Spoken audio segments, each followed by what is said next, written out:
नमस्कार। जय हिंद साथियों। साथियों, आज की जो क्लास है अपनी, ये क्लास वर्ग 3 को डेडिकेट है पूरी। और इसमें हम इतिहास के उन सभी महत्वपूर्ण क्वेश्चनों पर चर्चा करेंगे जो पिछली बार परीक्षाओं में पूछे गए तथा एनसीईआरटी में इनको दिया गया है।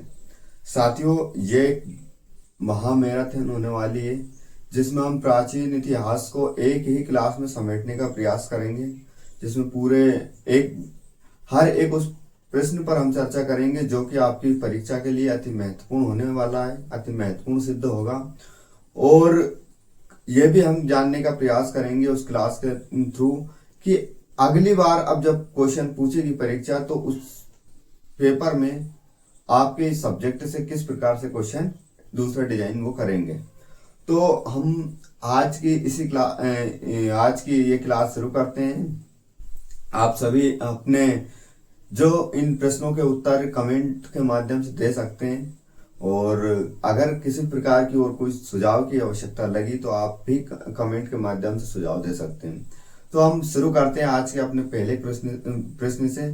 और इसी के साथ देखिएगा, आपका ये पहला प्रश्न है। पहला प्रश्न क्या बोल रहा है? पहला प्रश्न बोल रहा है,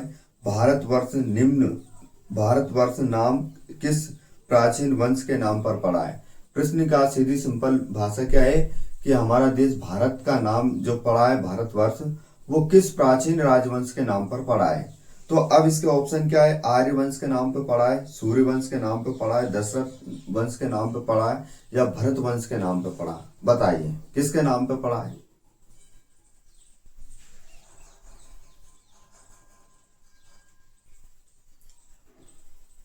हाँ, कुछ लोगों ने आंसर बिल्कुल सही दिया है कि डी वाला भरत नाम से पड़ा है। तो साथियों, ये अपनी क्लास का ऐसे ही सार्थक सिद्ध होगी जब आप इस प्रकार से क्वेश्चनों का आंसर सही देते चलोगे और आपका रिवीजन भी हो जाएगा। मतलब कि अपनी ये मैराथन क्लास एक ऐसी क्लास रहेगी जिसमें थ्योरी भी अपन थोड़ी थोड़ी चर्चा कर लेंगे और अपना पूरा प्राचीन भारत आराम से खत्म हो जाए, ऐसा।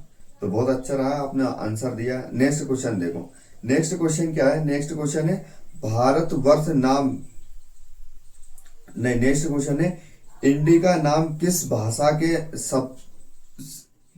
के सबसे नजदीक है?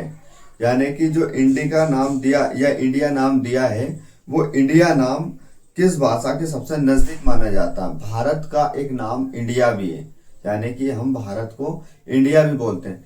वो इंडिया नाम किन लोगों के द्वारा दिया गया है? प्रश्न का सीधा सिंपल ये अर्थ है, ये पूछना वो चाहता है। तो फारसी द्वारा दिया गया, अरबी भाषा द्वारा दिया गया, यूनानी द्वारा दिया गया, या संस्कृत द्वारा दिया गया? किन के द्वारा दिया गया है इंडिया नाम? तो इसका आंसर क्या आएगा? इंडिया। कुछ साथी हमारे आंसर में कंफ्यूज है अरबी और यूनानी में। तो एक बार और अच्छे से याद करो, आप बिल्कुल इसका आंसर दे पाओगे आराम से, कोई इतना टफ क्वेश्चन नहीं है। देखो, हाँ, तो अच्छा है, यूनानियों द्वारा दिया गया। इसका आंसर क्या आएगा? इसका आंसर आएगा साथियों यूनानियों द्वारा दिया गया। नेक्स्ट क्वेश्चन देखो। नेक्स्ट क्वेश्चन क्या है? इतिहास का अध्ययन किस विषय को जानने में सहायता करता है? यानी जब हम इतिहास को पढ़ते हैं, इतिहास को समझते हैं, तो हमें किस किस महत्वपूर्ण बिंदुओं को जानने के लिए हमारे लिए इतिहास अति महत्वपूर्ण साबित होता है? बताइए क्या क्या हम जान सकते हैं इतिहास के माध्यम से। तो अब ऑप्शन सुन लो आप। लोगों की संस्कृति को जानने में, धर्म संबंधित समझ को विकसित करने में, सामाजिक व्यवस्था को जानने में, या उपयुक्त सभी? बताइए कौन सा आएगा इसमें? तो इतिहास जानने में क्या मदद करते हैं? क्वेश्चन थोड़ा बड़ा लग रहा है लेकिन बहुत आसान है। अगर उसको आसानी से समझोगे तो बिल्कुल आंसर तक आप पहुंच पाओगे। तो इसका आंसर आएगा साथियों डी वाला, उपयुक्त सभी।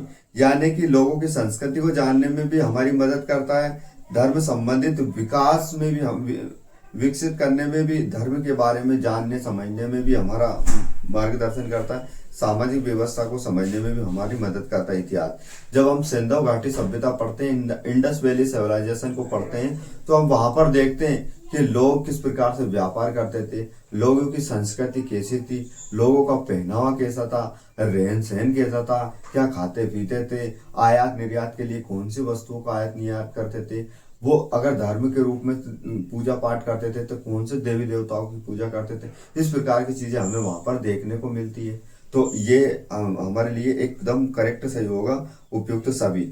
अब देखो साथियों, मैं एक और महत्वपूर्ण बात आपको बताता हूँ कि यदि कोई क्वेश्चन अपने को समझ नहीं आया, उसकी लैंग्वेज टफ है, कठिन है, समझ नहीं आ रही है, या क्वेश्चन बहुत बड़ा सा दिख रहा है, तो सीधी सिंपल बात यह है कि मतलब 75% की मैं बात करता हूं तो 75% ऐसा क्वेश्चन होंगे जिसका आंसर उपयुक्त सभी ही आएगा।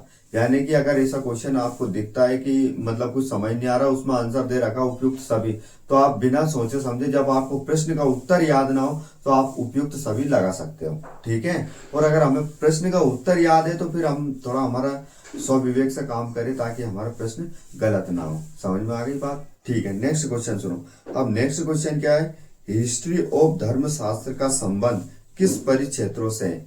हिस्ट्री ऑफ धर्मशास्त्र का संबंध किस परिक्षेत्रों से है, क्वेश्चन ये है। अब आंसर सुनो, सामाजिक क्षेत्र से, धार्मिक क्षेत्र से, राजनीतिक या कानूनी से क्षेत्र से। तो इसका आंसर आप आसानी से दे सकते हो ना, हमने अभी क्या बताया आपको, आ गई मैं बात सामने। तो इसका आंसर बनेगा साथियों उपयुक्त सभी से। चलो नेक्स्ट क्वेश्चन देखो। नेक्स्ट क्वेश्चन क्या पूछ रहा, नेक्स्ट क्वेश्चन पूछ रहा हमसे, मानव द्वारा सर्वप्रथम प्रयुक्त अनाज कौन सा था। यानी कि मनुष्य ने सबसे पहले किस अनाज को अपने आहार के रूप में शामिल किया। आ गई बात समझ, ये हमारा प्रश्न है। अब इसका प्रश्न का ऑप्शन सुनो, जौ व गेहूं, चावल, बाजरा, मक्का, बताओ किसका है। तो इसका आंसर आएगा साथियों, इसका आंसर आएगा जौ और गेहूं।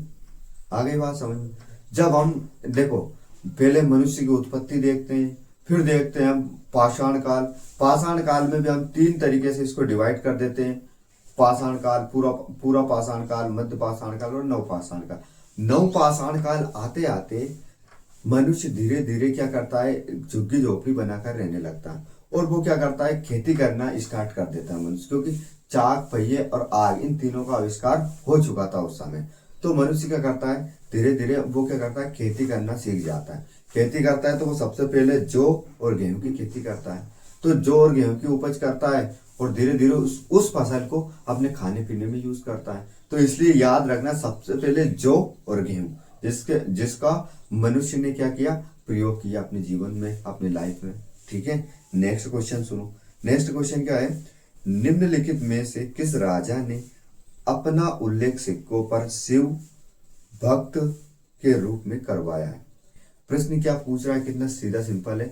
ऐसा इतिहास का ऐसा कौन सा राजा है जिसने अपना स्वयं का उल्लेख शिव भक्त नंदी महाराज के रूप में करवाया है। शिव भक्त के रूप में करवाया, नंदी के समान मान लो एक तरीके से। अगर बोल भी दिया तो क्वेश्चन तो वही बोल रहा है कि शिव का भक्त नंदी था सबसे बड़ा, तो शिव भक्त के रूप में अपने सिक्कों पर उसने वो नाम अंकित और वो ऐसे दर्ज करवाया।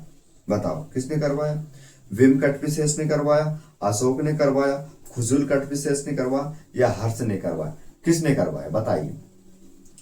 तो ये किसने करवाया, तो इसका आंसर आएगा साथियों विम कटपिसेस ने करवाया। किसने करवाया, विम कटपिसेस ने करवाया। नेक्स्ट क्वेश्चन देखो, अगला क्वेश्चन क्या है, अगला क्वेश्चन है अपना, अगला क्वेश्चन है अभिलेख के अध्ययन को किस शब्द से परिभाषित किया गया। यानी कि अभिलेखों का अध्ययन को क्या कहा जाता है, ये हमें बताना है। तो पूरा लेख शास्त्र कहा जाता है क्या, मुद्रा शास्त्र कहा जाता है क्या, अध्ययन शास्त्र कहा जाता है क्या, ओलियोग्राफी कहा जाता है, क्या कहा जाता है बताइए। तो इसका आंसर क्या आएगा साथियों, मतलब अभिलेखों का अध्ययन को, तो अभिलेखों का अध्ययन कहा जाता पुरा लेख शास्त्र, यानी कि ऑप्शन नंबर ए इसका राइट आंसर होगा। आ गई बात समझ में, ठीक है। अब अगला क्वेश्चन सुनो। अगला क्वेश्चन क्या है, अगला क्वेश्चन है धातु के पात्रों या पत्थरों के पर उकेरे गए लेखों को किस नाम से जाना जाता है। धातु के पात्र यानी बर्तनों पर या धातु के पट्टियों पर, या धातु के किसी भी प्रकार के सिक्कों पर। आगे बात समझ। या धातु के किसी प्रकार के नेम प्लेट पर अगर कोई शब्द अंकित किए गए, उकेरे गए या लिखे गए हैं, ठीक है, या फिर पत्थरों पर उकेरे गए यानी कि शिलाओं पर, बड़ी बड़ी चट्टान यानी शिलाओं पर लिखे गए, तो उनको क्या कहा जाता है? यानी कि धातु पर लिखा गया है तो अभिलेख या शिलालेख, कानून, नियम, आदेश या पत्र या पांडुलिपि क्या कहा गया? बताइए इसका आंसर। आपके पास है 10 सेकंड। 1 2 3 4 5 6 7 8 9 10। इसका आंसर आएगा साथियों ए वाला, ऑप्शन नंबर ए। यानी कि धातु पर अगर लिखे गए, धातु की कोई सी वस्तु पर लिखे गए, धातु के किसी बर्तन पर लिखे गए, तो उसको अभिलेख कहा जाता है। यदि उसको शिलाओं पर लिखा गया, पत्थर पर लिखा गया, बड़ी बड़ी चट्टानों को काट कर लिखा गया, या धातु या पत्थरों के खंभों पर लिखा गया, तो उसको बोला जाता है अभिलेख। आगे बात समझ में, ये याद रखना थोड़ा। अब हमारा आ रहा है अगला क्वेश्चन। तो अगला क्वेश्चन क्या है? अगला क्वेश्चन है धातु के पात्र, नहीं, अगला क्वेश्चन क्या है? अगला क्वेश्चन है अशोक के अभिलेखों को पढ़ने वाला प्रथम व्यक्ति कौन था? यानी कि सम्राट अशोक ने, अशोक मौर्य वंश का एक शासक था।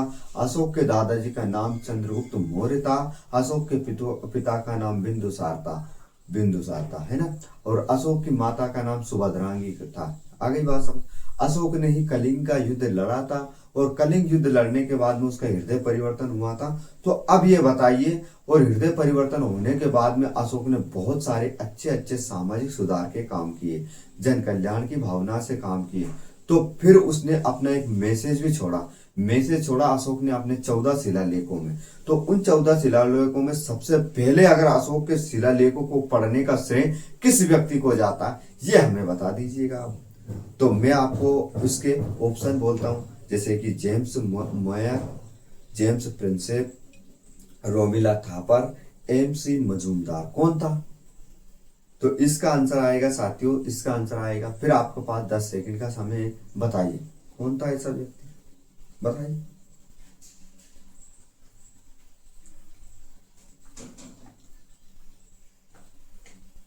तो इसका आंसर आएगा साथियों, मेरे प्यारे दोस्तों, इसका आंसर आएगा जॉन जेम्स प्रिंसेप, यानी कि ऑप्शन नंबर बी इसका आंसर रहेगा। आगे बात समझ।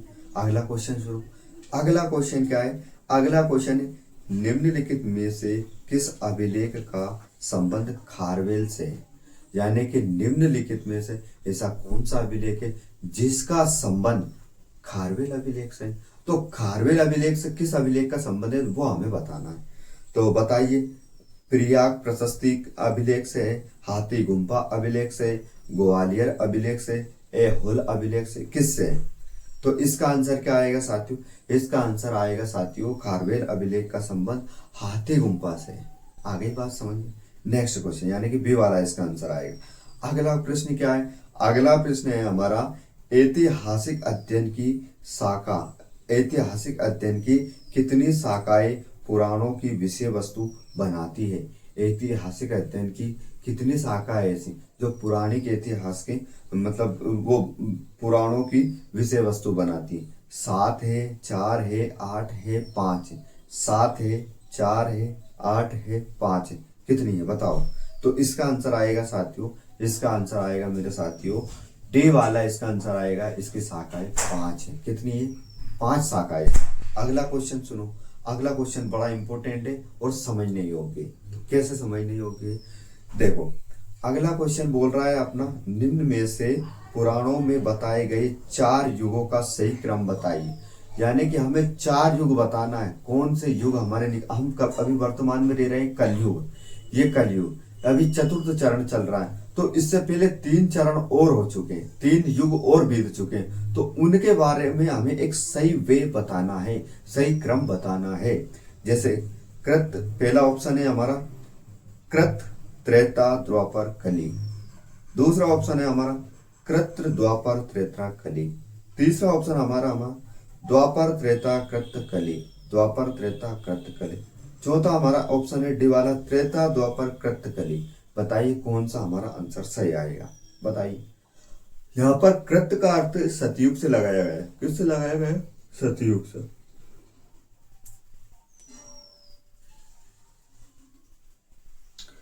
हर युग में भगवान विष्णु ने अपने अलग अलग अवतार लिए हैं और अलग अलग अवतारों में अलग अलग लीलाएं की है। हर बार उनने अवतार अधर्म के विनाश को बचाने के लिए, दुष्टों को सजा देने के लिए यह अवतार धारण किए।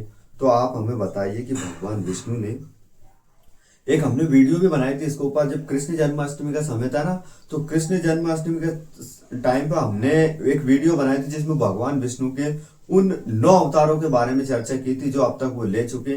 10वें अवतार कल्कि के बारे में भी हमने थोड़ा सा बताया था। तो आप वो वीडियो शॉर्ट वीडियो में पढ़िए, आप वहां पर जाकर देख लेना। उसमें पूरी जानकारी है कि भगवान ने अगर कोई अवतार धारण किया था उसके पीछे क्या मूल उद्देश्य रहा था और किसका दमन करने के लिए और किस प्रकार धर्म का प्रचार किया था उन्होंने, इस आधार पर उन्होंने जन्म लिया था। तो आप देख सकते हो, बहुत अच्छी इंपोर्टेंट वीडियो है, इंफॉर्मेटिव वीडियो, आप देख सकते हो। वो आपको वहां मिल जाएगी। कहाँ मिल जाएगी? शॉर्ट वीडियो में मिल जाएगी, ठीक है। तो यही अपने चैनल पे पड़ी है वो वीडियो, ठीक है।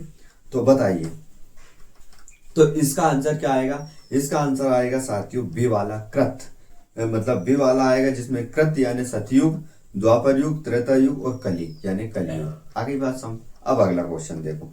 अगला क्वेश्चन क्या है अपना? अगला क्वेश्चन है अपना, प्राचीन बौद्ध ग्रंथ किस भाषा में लिखे गए? पुराने जो हमारे बौद्ध ग्रंथ थे उनकी भाषा क्या थी? ब्राह्मी थी, पाली थी, संस्कृति, आर्यमाइक थी। क्या थी? ब्राह्मी थी, पाली थी, संस्कृति, आर्यमाइक थी। कौन सी भाषा में लिखे गए? तो ये बौद्ध ग्रंथ लिखे गए ऑप्शन नंबर बी वाला, पाली भाषा में लिखे। किस में लिखे गए? पाली भाषा में ये ग्रंथ लिखे गए, ठीक है। अगला क्वेश्चन देखो। अगला क्वेश्चन क्या है? अगला क्वेश्चन है हमारा, पेरिप्लस ऑफ द इरिथ्रियन सी किसके द्वारा लिखी गई? एक पुस्तक है पेरिप्लस ऑफ द इरिथ्रियन सी, ये किसके द्वारा लिखी गई? किन लोगों ने? देखो मैं थोड़ा सा इसकी थ्योरी के बारे में थोड़ी सी चर्चा कर लेता हूँ। पहली तो मैं इसके ऑप्शन बता देता हूँ, फिर इसकी थ्योरी अपन देख लेंगे, ठीक है। अरबी यात्रियों द्वारा लिखी गई है, भारतीयों द्वारा लिखी गई, यूनानी समुद्री यात्रियों द्वारा लिखी गई, उपयुक्त सभी द्वारा। देखो पेरिप्लस ऑफ द इरिथ्रियन सी एक ऐसी पुस्तक है जो एक अज्ञात लेखक द्वारा लिखी गई, यानी कि इस पुस्तक के लेखकों के बारे में हमें कोई तथ्यात्मक और एकदम मजबूत एविडेंस नहीं मिलते हैं इसके बारे में, यानी कि एक मजबूत साक्ष्य नहीं मिलते हैं। लेकिन हाँ, इससे आप ये अनुमान लगा सकते हैं इस प्रश्न के हिसाब से कि इसके ऑप्शनों को देखकर यह पुस्तक समुद्री यात्रा करने वाले यात्रियों को मार्गदर्शन के लिए बहुत महत्वपूर्ण पुस्तक थी। और इस पुस्तक को अलग अलग समय में अलग अलग व्यक्तियों द्वारा इस पुस्तक का कहीं ना कहीं क्या किया गया? अनुवाद किया गया या इसको अपडेट किया गया या लिखा गया। तो हर एक व्यक्ति अपने आप को इस पुस्तक का लेखक का श्रेय देने के लिए बहुत सारे इतिहासकार या बहुत सारे समुद्र यात्रियों ने अपने अपने अनुसार इस पुस्तक का क्या किया है, एक तरीके से परिभाषा की, उसको लिखा है। लेकिन इसका जो रियल लेखक है, जो रियल जो राइटर है, उसके बारे में हमें कोई जानकारी नहीं मिलती।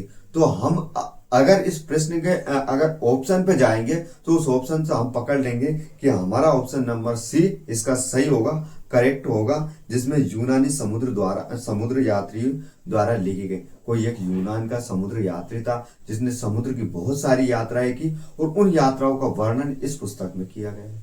आ गई बात समझ में? ये इस प्रकार हम इसको देख सकते हैं, ठीक है। अगला क्वेश्चन सुनो। अगला क्वेश्चन क्या है? अगला क्वेश्चन है, गंगा के सबसे पूर्वी मुख को किस नाम से जाना जाता है? गंगा, मेघना, पद्मा, हुगली। किस नाम से जाना जाता है? गंगा, मेघना, पद्मा, हुगली। तो इसका आंसर आएगा साथियों मेघना नाम से जाना जाता है। अगला क्वेश्चन सुनो। अगला क्वेश्चन क्या पूछ रहा?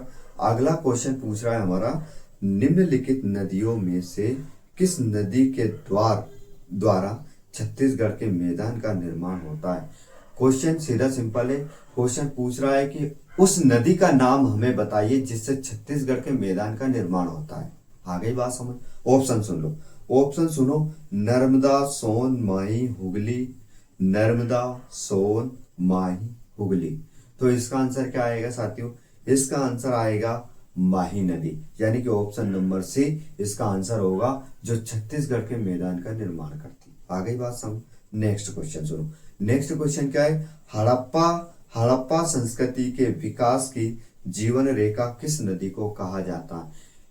हड़प्पा संस्कृति की जीवन रेखा, हड़प्पा सभ्यता की जीवन रेखा किस नदी को कहा जाता, या हड़प्पा सभ्यता किस नदी के किनारे फली फूली है, ये हमें बताना। साथियों, इस प्रकार का क्वेश्चन बहुत तरीके से डिजाइन होता है। यानी कि हड़प्पा सभ्यता की प्रमुख नदी का नाम बताइए, हड़प्पा सभ्यता की प्रमुख महत्वपूर्ण नदी के बारे में बताइए, हड़प्पा सभ्यता किस नदी के किनारे बसी थी, हड़प्पा सभ्यता किस नदी की हड़प्पा सभ्यता की अर्थव्यवस्था किस नदी पर निर्भर थी। इस प्रकार से हम इस क्वेश्चन को देख सकते हैं। तो इसके ऑप्शन है, ऑप्शन सुन लो आप हमारा थोड़ा सा।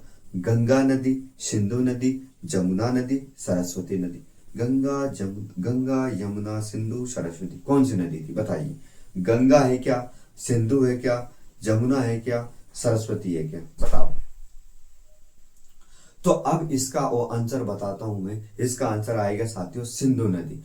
हड़प्पा सभ्यता को एक और अन्य नाम से जानते हैं जिसका नाम था सिंधु सभ्यता, है ना। इसी नदी के नाम पर इस सभ्यता का नाम क्या पड़ा, सिंधु सभ्यता पड़ा है। समझ में आ रही बात, समझ आ रही ना।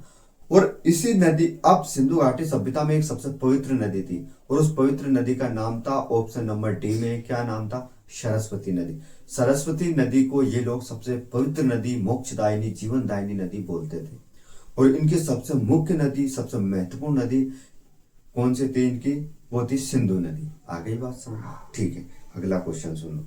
अब अगला क्वेश्चन क्या है, अगला क्वेश्चन है अपना, अगला क्वेश्चन है हमारे देश में सबसे पहले पंचमार्क सिक्के किस धातु में पाए गए थे। हमारे देश में जो पंचमार्क सिक्के बने हुए थे वो किस धातु से बनाए गए थे। चांदी से बनाए गए थे, सोना से बनाए गए थे, तांबा से बनाए गए थे, या शीशा से बनाए, किससे बनाए गए थे बताइए। तो इसका आंसर क्या आएगा, पंचमार्क। पंचमार्क सिक्के चांदी से बनाए गए। अब पंचमार्क के बारे में सुन लो थोड़ा सा। पंचमार्क यानी थप्पा लगाकर बनाए गए, यानी कि एक सोने का चांदी का टुकड़ा लिया, उसके ऊपर एक ऐसा थप्पा लगा दिया, सील जैसा ठोक दिया, उसको पंच मारना। पंच मारना मतलब पंच यानी थप्पा मारकर बनाए गए, ऐसा मान लो। और अधिकतर पंचमार्क चांदी के रहते थे, ठीक है। नेक्स्ट क्वेश्चन, अगला क्वेश्चन क्या है, अगला क्वेश्चन है हमारा, आदमगढ़ किस राज्य में अवस्थित है। आदमगढ़ की वर्तमान लोकेशन हमें बताना है, वो किस राज्य में अवस्थित है। तो आदमगढ़ मध्य प्रदेश में, महाराष्ट्र में, कर्नाटक में, या तमिलनाडु में, किस राज्य में। तो आदमगढ़ है हमारा साथियों किस राज्य में है, तो आदमगढ़ मध्य प्रदेश राज्य में। आदमगढ़ कहाँ पर है, मध्य प्रदेश राज्य में स्थित है। और अब अगला हमारा क्वेश्चन सुन लो। अगला क्वेश्चन देखो, आदमगढ़ से और भी क्वेश्चन बना है, वो हम आगे चर्चा करेंगे। इसका हम ये भी बता सकते हैं आदमगढ़ मध्य प्रदेश के कौन से जिले में है, आदमगढ़ से क्या कौन से साक्ष्य प्राप्त हुए हैं। तो ये अगले क्वेश्चन में अपन वहां देख लेंगे आराम से, ठीक है। अब नेक्स्ट क्वेश्चन सुनो। नेक्स्ट क्वेश्चन क्या है अपना, निम्नलिखित में से कौन से स्थल मध्य पूरा पाषाण काल संस्कृति से, निम्नलिखित में से ऐसा कौन सा स्थल है जो मध्य पूरा पाषाण काल से संबंधित है, बताइए। नेवासा है, समनापुर है, रोहिणी की पहाड़ियां है, या उपयुक्त सभी है। तो बताइए इसका आंसर क्या आएगा। तो इसका आंसर आएगा साथियों उपयुक्त सभी। क्या आएगा, इसका आंसर आएगा उपयुक्त सभी से, ठीक है। अगला क्वेश्चन देखो, सर्वप्रथम किन स्थलों से पशुपालन के साक्ष्य प्राप्त हुए हैं। सबसे पहले ऐसे कौन से स्थल थे जहां से हमें ऐसे एविडेंस मिलते हैं कि यहाँ के लोग पशुपालन का काम करते थे, पशुओं को पालते थे, यानी कि पशुओं को रखते थे वो अपने साथ। तो आदमगढ़, भागोर, ए और बी सही है। ए ना तो ए सही है ना बी सही। बताइए इसका आंसर, इसका आंसर क्या आएगा। पशुपालन के हमें प्रमाण कहाँ से मिलते हैं ये हमें बताना है। तो इसका आंसर आएगा वो आंसर नंबर सी, यानी कि ऑप्शन नंबर अपना सी आएगा, ए और बी दोनों। यानी कि आदमगढ़ से भी पशुपालन के साक्ष्य मिलते हैं और बागौर से भी मिलते हैं। आदमगढ़ मध्य प्रदेश में स्थित है। आदमगढ़ मध्य प्रदेश को होशंगाबाद जिले में यह अवस्थित है। अब हमारा अगला क्वेश्चन है, अगला क्वेश्चन क्या है, बागौर राजस्थान वाला एरिया है। नेक्स्ट क्वेश्चन सुनो। नेक्स्ट क्वेश्चन क्या है, निम्नलिखित में से किस नवपाषाण काल स्थल के लोग कच्ची ईंटों के घर बनाकर रहते थे।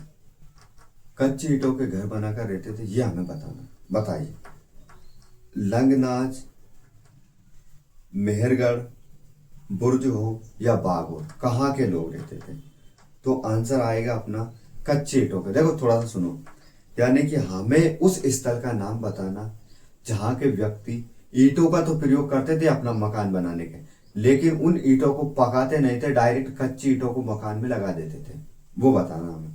तो इसका आंसर क्या आएगा? इसका आंसर आएगा साथियों, इसका आंसर आएगा बी वाला। मेहरगढ़ के लोग क्या करते थे? कच्ची ईंटों का प्रयोग करते थे अपने मकान बनाने के लिए। नेक्स्ट क्वेश्चन सुनो। अगला क्वेश्चन क्या है? अगला क्वेश्चन है हमारा, भारत में चावल धान उगाने के प्राचीनतम साक्ष्य किस पूरा स्थल से प्राप्त हुए? यानी कि भारत में सबसे पहले चावल और धान उगाने के प्राचीनतम प्रमाण कहाँ से प्राप्त हुए? कोल्डी हवा, मेहरगढ़, चिरंद या इनमें से कोई नहीं? बताओ। तो इसका आंसर साथियों क्या आएगा? इसका आंसर आएगा कोल्डी हवा से ये प्राप्त हुए। ठीक है, अगला क्वेश्चन सुनो। अगला क्वेश्चन क्या है? सभी प्रारंभिक नवपाषाणकालीन संस्कृतियों की अर्थव्यवस्था मुख्यतः किस पर आधारित थी? बताइए। सभी प्राचीन, एक बार और ये क्वेश्चन मैं भी सुन लेता हूँ थोड़ा सा। सभी प्रारंभिक नवपाषाणकालीन संस्कृतियों की अर्थव्यवस्था मुख्यतः किस पर आधारित थी? देखो, सही बात है, अर्थव्यवस्था का होना बहुत, एक विकसित और एक अच्छे समाज के लिए अर्थव्यवस्था का होना बहुत अहम और बहुत महत्वपूर्ण आवश्यकता है। यानी कि अगर किसी समाज की हम स्थिति को देखने का प्रयास करेंगे, उन स्थिति की आर्थिक सामाजिक व्यवस्था को समझने का प्रयास करेंगे, तो उनकी अर्थव्यवस्था के मूल आधारों पर जाएंगे कि वो क्या करते थे ऐसे जिससे उनको धन का अर्जन होता था, क्या ऐसा कार्य करता था जिनसे वो कपड़े बनाते थे, कपड़े पहनते थे, अपनी संस्कृति के अपने नियमों को अच्छे से फॉलो करते थे। तो उनकी कहीं ना कहीं वो व्यवस्था किस पर आधारित रहती थी? वो व्यवस्था रहती थी उनकी मूल रूप से पशुपालन और कृषि पर आधारित रहती थी। हर समाज की जो प्राचीन समय था, पहले के लोग आकेटक थे तो वो शिकार करते थे, अपना भरण पोषण करते थे और घुमंतु प्रजाति थी। लेकिन धीरे धीरे नवपाषाण काल आता है। नवपाषाण काल में व्यक्ति हर तरीके से अपने को विकसित कर लेता है, चाहे वो हथियार औजार के रूप में, चाहे वो मकान या घर बनाने के रूप में हो, या एक समाज में रहने के रूप में। व्यक्ति क्या करता था? समूह में रहने लग गया था और धीरे धीरे उसने अपनी बहुत सारी चीजों का विकास कर लिया था जो अपनी मूलभूत आवश्यकता थी उसकी। अब व्यक्ति की व्यवस्था हो गई थी कृषि और पशुपालन, और आकेटक को उसने धीरे धीरे कम कर दिया था। आ गई बात समझ में? क्योंकि क्या होता था, व्यक्ति कुछ न कुछ चीजें अपनी सुरक्षा और अपने डर के कारण करने लगता है। व्यक्ति जब आकेटक के रूप में जाता था, शिकार करने के रूप में जाता था, उसके पास ऐसा विशेष कोई हथियार भी नहीं था जिससे वो जानवर को दूर से ही मार सकता था। लेकिन और कभी एकला दोकला व्यक्ति बाहर निकल गया शिकार के लिए, किसी बड़े, उससे बड़े जानवर ने उसका शिकार कर लिया, तो वो व्यक्ति धीरे धीरे डरने भी लग गया था और वो समूह प्रिय हो गया था, लोगों के झुंड में रहना पसंद करने लगा। फिर व्यक्ति ने सोचा कि यार जंगल के कंदमूल फल खाए, कृषि करे, पशुपालन करे, जिससे हमें आसानी से मांस भी उपलब्ध हो जाए, दूध भी उपलब्ध हो जाए और फल फूल भी उपलब्ध हो जाए, साग सब्जी भी उपलब्ध है। इसलिए व्यक्ति ने अपनी अर्थव्यवस्था का या जीवन यापन करने का मूल आधार पशुपालन व कृषि दोनों कर ली थी। आ गई बात समझ? ठीक है, अगला क्वेश्चन देखो। अगला क्वेश्चन क्या है साथियों? अगला क्वेश्चन है, कूपागल्लू एवं नवपाषाणकालीन स्थल है जो कि शैल चित्रों हेतु जाना जाता, इसका संबंध निम्न में से किस राज्य से है? बताइए, किस राज्य से? केरल से, कर्नाटक से, मध्य प्रदेश से, कश्मीर से, किस राज्य से? बताइए। तो उस राज्य का नाम क्या है? उस राज्य का नाम है कर्नाटक राज्य। वैसे अगर इस प्रश्न के लैंग्वेज को समझोगे तो आसानी से आपको ये समझ आ जाएगा इसका उत्तर। ठीक है, नेक्स्ट क्वेश्चन देखो। नेक्स्ट क्वेश्चन है, निम्नलिखित में से नवपाषाणकालीन संस्कृति के बारे में असत्य कथन का चयन करें। ताम्रपाषाणकालीन युगीन लोग हड्डियों और सीपियों के आभूषण पहनते थे। कपास की रूई से कपड़े बनाए जाते थे। खाली समय में मनोरंजन करते थे। बड़े बड़े मंदिरों का निर्माण किया गया था। इसमें नहीं बताना कौन सा कथन असत्य, ये बताना हमें। तो इसका आंसर क्या आएगा साथियों? इसका आंसर आएगा डी वाला, यानी कि ये बड़े बड़े मंदिरों का प्रमाण नहीं मिलता है, इनने कोई बड़े मंदिर नहीं बनाए। आप पूरा पाषाण, मैं बोलता हूँ मनुष्य की उत्पत्ति से लेकर सिंधु घाटी सभ्यता तक आप जाओगे तो आपको मंदिर का कोई प्रमाण नहीं मिलेगा, कोई इनके मंदिर नहीं मिलेंगे। हाँ, मूर्तियां मिलेगी, देवी देवताओं की मूर्तियां मिलेगी, विशेषकर महिलाओं की मूर्तियां भी मिलेगी, पशुपति शिव की मूर्ति मिलेगी, योगी की मूर्ति मिलेगी, डांस करती हुई डांसिंग गर्ल की मूर्ति मिलेगी, एक सिंग वाले गेंडे की मूर्ति मिलेगी, बहुत सारी मूर्तियां मिलेगी। लेकिन हमें मंदिर का कोई ऐसा साक्ष्य नहीं मिलेगा, क्योंकि ये लोग प्रकृति को अपना इष्ट मानते थे, ये प्रकृति पूजक थे, प्रकृति की पूजा करते थे, इसलिए इन्होंने कभी कोई मंदिर नहीं बनाया। ये पेड़ों की वृक्षों की पूजा करते थे, पहाड़ों की पूजा करते थे, वन देवताओं की पूजा करते थे, ना कि मंदिरों बनाकर किसी देवी देवताओं की पूजा का क्रम में। लेकिन धीरे धीरे जब वैदिक काल आता है, आर्य आते हैं, आर्य लोगों की उत्पत्ति होती है, आर्य आ जाते हैं, तो ये मंदिर, यज्ञ, पूजा पाठ, कर्मकांड, बहुत सारी चीजें आ जाती है। तो वैदिक काल में हम इन चीजों को देखते हैं, ना कि इस प्रारंभिक काल में देखते हैं। ठीक है, चलो अगला क्वेश्चन देखो। अगला क्वेश्चन क्या है? निम्न नवपाषाण काल स्थल से भारत में अब स्थित नहीं है। अब ऐसा कौन सा स्थल है जो निम्न पूर्व पाषाण काल का जो भारत में स्थित नहीं है? बुर्ज होम, मेहरगढ़, कोल्डी हवा, चिरंद। बुर्ज होम, मेहरगढ़, कोल्डी हवा या चिरंद, कौन सा नहीं है? तो इसका आंसर आएगा सी वाला, मेहरगढ़ नहीं है। कौन सा नहीं है? मेहरगढ़ नहीं है। अब अगला क्वेश्चन बताओ। अगला क्वेश्चन, राग के अवशेष किस गुफा से प्राप्त हुए? राग के अवशेष हमें किस गुफा से प्राप्त हुए ये बताना। एलोरा से प्राप्त हुआ है क्या? अजंता से प्राप्त हुआ है क्या? भीमबेटका से प्राप्त हुआ है क्या? कुरनूल गुफा से प्राप्त हुआ? कहां से प्राप्त हुआ बताओ? राग की। अगर ये क्वेश्चन मैं आपके लिए क्या करता हूं, आपके लिए छोड़ दो तो कैसा रहेगा? आप इसका आंसर दो। मैं तो इतने क्वेश्चनों का आपको आंसर दे ही रहा हूं, इस क्वेश्चन का आप हमें आंसर दो। और जब अगली बार नेक्स्ट क्लास में हम इस क्वेश्चन का आगे आपको लास्ट में इसका आंसर दे देंगे। पहले आप हमें कमेंट के माध्यम से दो कि राग के हमें सबसे पहले कौन सी गुफा से साक्ष्य प्राप्त हुए मनुष्य के। अगर राग के साक्ष्य प्राप्त हो रहे हैं तो मनुष्य कुछ समय तक रहा होगा, उसने कुछ न कुछ कलाकृत्य भी की होगी उन गुफाओं में। अब मैं इतनी हिंट आपको दे दिया हूं, समझ जाओगे आप। ठीक है, नेक्स्ट क्वेश्चन देखो। निम्न में से कौन सी गुफा विंध्याचल की श्रृंखलाओं में अवस्थित है? विंध्याचल पर्वत श्रेणियों में स्थित गुफा का नाम बताइए हमें। अजंता की गुफा है क्या? एलोरा की गुफा है क्या? भीमबेटका की गुफा है क्या? या हाथी गुम्फा की गुफा है क्या? कौन सी गुफा है इसे? तो इसका आंसर आएगा साथियों भीमबेटका की गुफा, जो रायसेन जिले में स्थित है। नेक्स्ट क्वेश्चन, मध्य प्रदेश के रायसेन जिले में स्थित भीमबेटका की गुफा है, जो विंध्याचल पर्वत श्रेणी के पर स्थित है। नेक्स्ट क्वेश्चन देखो। नेक्स्ट क्वेश्चन क्या है? निम्नलिखित में से कौन से भारतीय इतिहासकार ने मोहनजोदाड़ो की खुदाई प्रारंभ करवाई थी? बताइए कौन सा है? तो इसका आंसर क्या आएगा साथियों? दयाराम साहनी ने करवाई थी क्या? एम.एस. वत्स ने करवाई थी क्या? राकलदास बनर्जी ने करवाई थी क्या?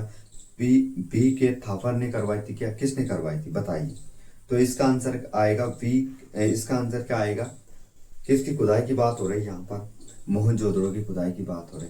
तो मोहनजोदड़ो,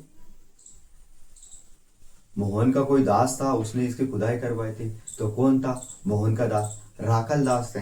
तो राकलदास बनर्जी ने। ऐसे याद करया करो, क्योंकि हम भी कहीं ना कहीं क्वेश्चनों को इसी प्रकार याद करते हैं कि जब मतलब कोई चीज अगर चीज ज्यादा दिन तक हमें याद रखना तो ट्रिक, एक कुछ ना कुछ छोटी मोटी ट्रिक बनाओ और अपने माइंड में फंसाओ और याद रखो।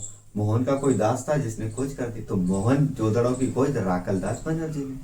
ठीक है, अगला क्वेश्चन देखो। अगला क्वेश्चन क्या है? कितने हड़प्पाई स्थल को नगर की संज्ञा दी गई? यानी कि हड़प्पा सभ्यता में खोजे गए स्थलों में से ऐसे कितने स्थल है जिनको नगर की श्रेणी में रखा गया है कि ये उस समय के बड़े बड़े नगर थे, महानगर थे। जैसे अभी बड़े बड़े महानगर भोपाल, इंदौर, जबलपुर, ग्वालियर, दिल्ली, मुंबई, आगरा, चेन्नई, कोलकाता, इस प्रकार हम नाम लेते हैं ना बड़े बड़े महानगरों का।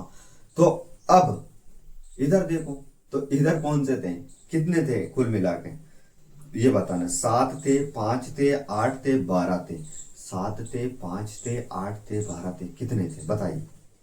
तो इसका आंसर आएगा साथियों, इसका आंसर आएगा ऑप्शन नंबर ए, यानी कि 7 महानगर थे या 7 बड़े नगर थे। नेक्स्ट क्वेश्चन, अगला क्वेश्चन क्या आएगा? निम्नलिखित में से किस हड़प्पाई स्थल को नगर की संज्ञा नहीं दी जाती? अब हड़प्पा के उन स्थल का नाम बताइए जिसे नगर की संज्ञा नहीं दी जाती। तीन तो आपके सामने यहाँ आ ही जाएगी, कालीबंगा, बनावली, रोपण या लोथल। कालीबंगा, बनावली, लोथल, रोपण, कौन सी थी? तो यहाँ पर आंसर आएगा रोपण। रोपण नगर की संख्या नहीं दी गई रोपण को। रोपण गुजरात में है, ये थोड़ा याद रखना। लेकिन थोड़ा सा इसको भी समझो आप, जो कालीबंगा थी उसको भी नगर बोला गया, बनावली था उसे भी नगर की संख्या दी गई, और लोथल उसको भी नगर की संख्या दी गई। अब अगला क्वेश्चन सुन लो। अगला क्वेश्चन क्या है, निम्नलिखित में से किस स्थल को सरस्वती सभ्यता के नाम से जाना जाता है?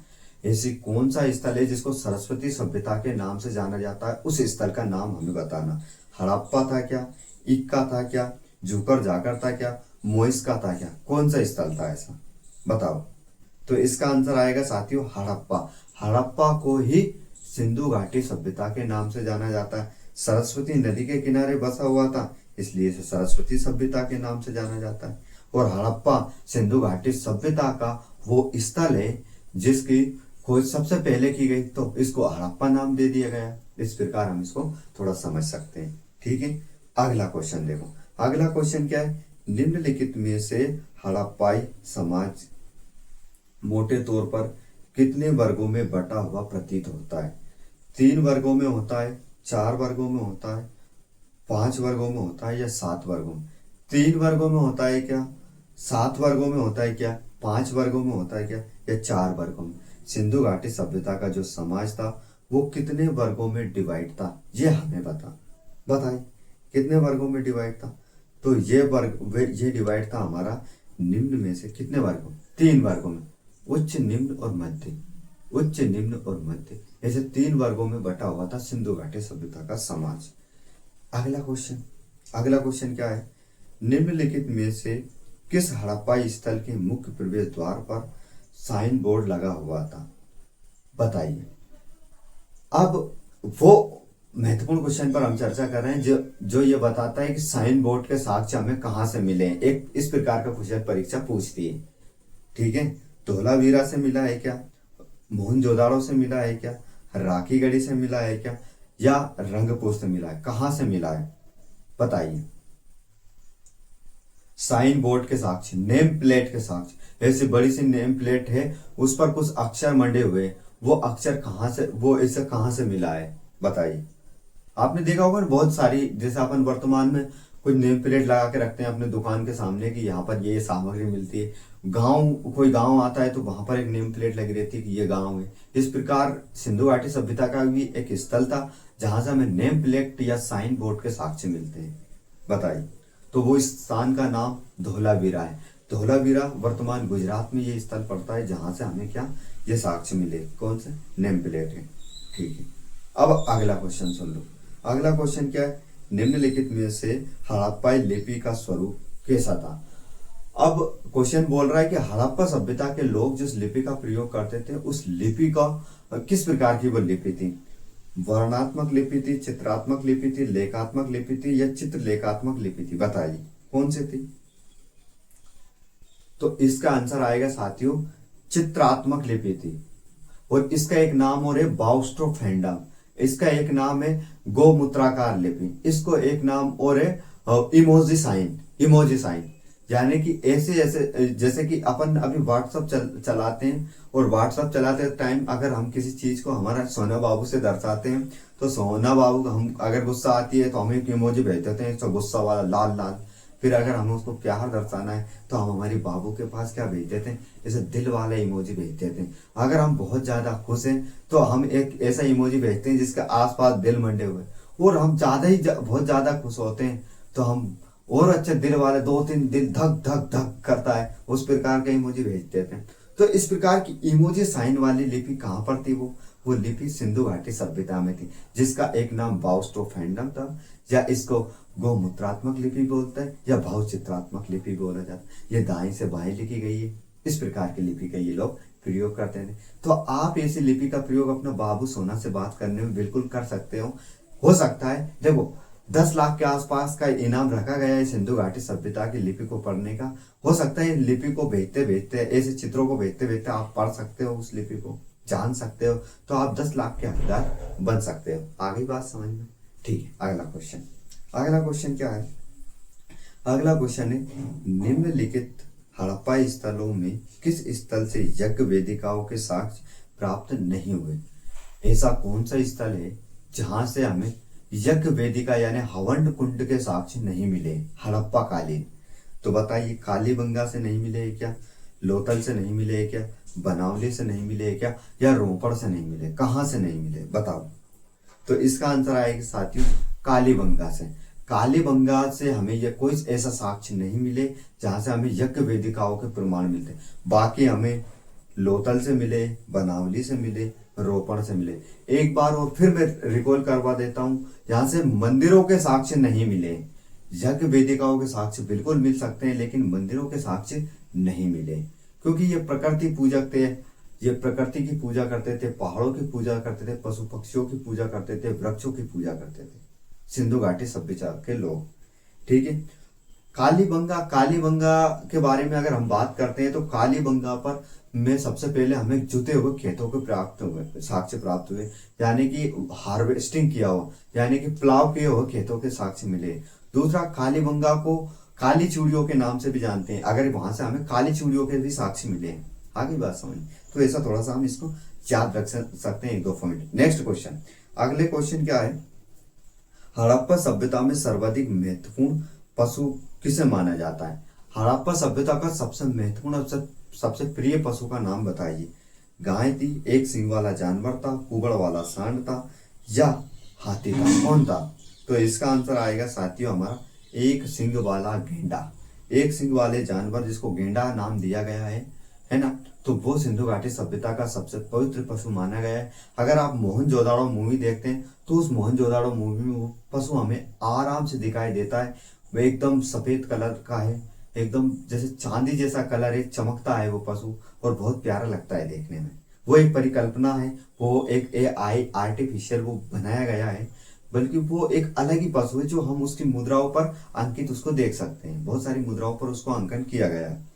अब साथियों, इसी प्रश्न के साथ अपनी क्लास को यहीं विराम देते। अब अगली क्लास हमारी कल रहेगी। ठीक।